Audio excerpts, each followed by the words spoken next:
Hello, everyone, and welcome back to This Day in History, our nightly look back at a specific day in history, where we take a look back at the events of a day, the historic context in which they took place, and the historic ramifications of those events.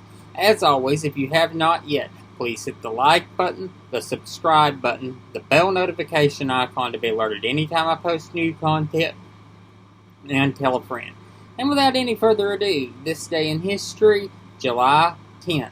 And on this day in 1990, in a benediction of his sweeping economic and political reforms, Mikhail Gorbachev withstood severe criticisms from his opponents and was re-elected head of the Soviet Communist Party by an overwhelming margin.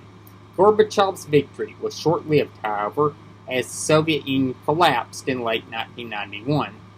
Gorbachev came to power in the Soviet Union in 1985 and immediately began to push forward with reforms in both Russia's domestic and foreign policies.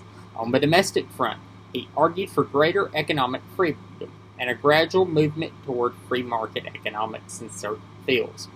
He also demanded more political freedom and released a number of political prisoners. In his foreign policy, Gorbachev sought to thaw Cold War relations with the United States.